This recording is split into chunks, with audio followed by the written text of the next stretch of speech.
I'd like to share with you on this week's Parshas, בשלח, something very nice from the Rebbe's father, Rabbi Levi Yitzchok Zatzal. In this week's Parshas, we have all the Yidden were benched, they were blessed, that the manna came down from heaven, and every day the Yidden used to go out and get their shear.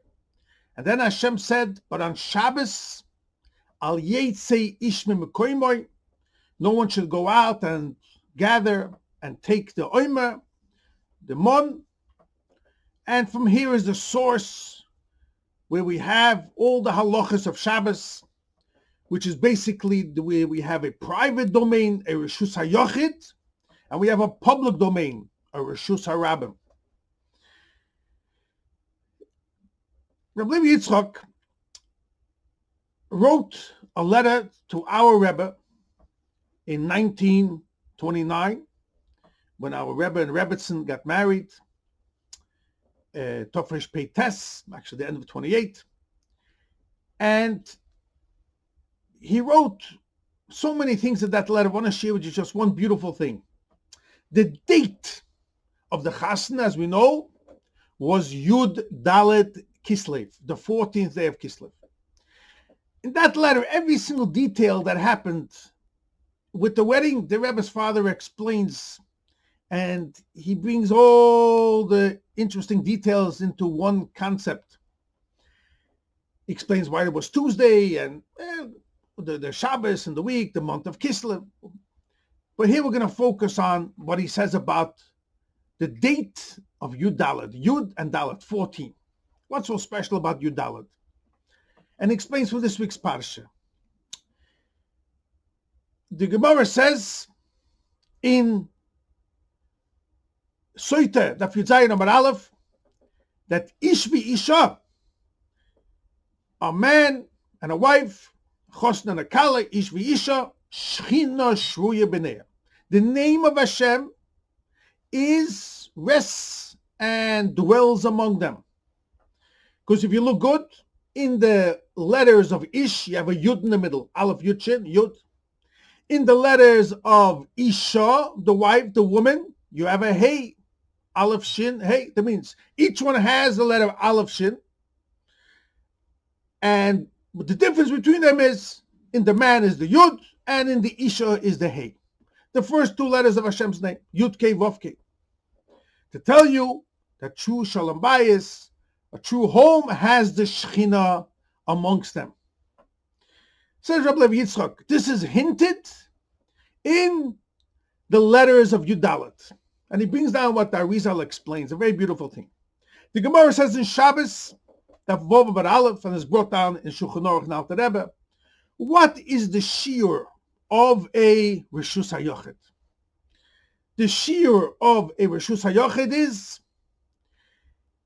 4 tfachim in the width and 10 tfachim high, which means if you have a space and it's in the Reshus HaRabim, in the public domain, but you close it off, and you close it off even in such a small area, you have 4 tvachim, a tefach is this size, you have 4 tvachim in the width, you make like a fence, and also the fence is at least 10 tvachim high. That's considered already a Reshus HaYochid, which means you're not allowed to bring something or throw something from the public domain into the private, and bring something from the private into the public. It's separate. Now, when Chassidus explains, many Mamorim, Dr. Rebbe says it's in Tanya, Perik Lamed Gimel at the end, so many Mamorim about this, that the difference between a Reshus HaYochid and a Reshus HaRabim, Reshus HaYochid shows this is a private domain, symbolizing to the true owner of the world, which is Hashem. And that's why we have a mezuzah in our door, for example, Shema Yisrael, Hashem Elokeinu Hashem Echad, to tell you this private domain is under Hashem. A Reshus HaRabim shows with its many, Hashem is more concealed over there, and that's the world of Klippa. That's the other side where there's many, so to say, not only Hashem, unfortunately. Hashem is concealed over there. In a Reshus HaYochid, that's the one.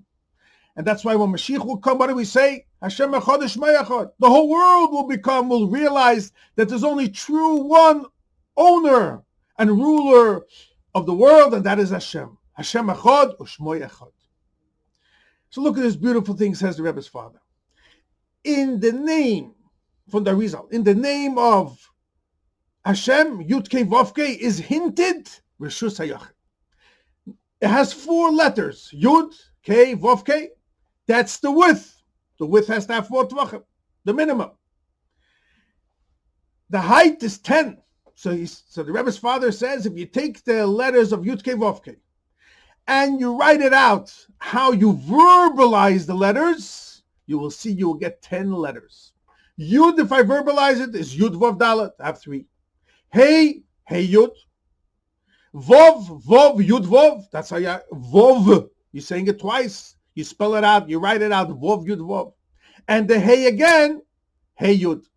How many letters do I have? What's called bimilui, when I express it and verbalize it? 10. Yud Kei Vav Kei, and then I have the milui, again Yud Vav Dalet, Hey Yud, Vov Yud Vov, Hey Yud, 10. So in the Shem of Havaye, Yud Kei Vav Kei is hinted, Hashem is the true ruler of the world. Hashem echad Shmo echad Reshus HaYachid. And this is what the Rebbe's father hinted to our Rebbe. Your chasna is your dalet. The Gemara says that Shechina Shruya, you have Hashem's name amongst the chas and kala.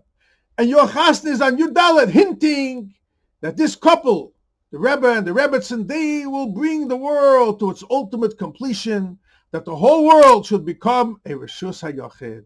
Yud, Dalet, 10 and 4, symbolizing Hashem's name, Shechina Shruya Beinayim.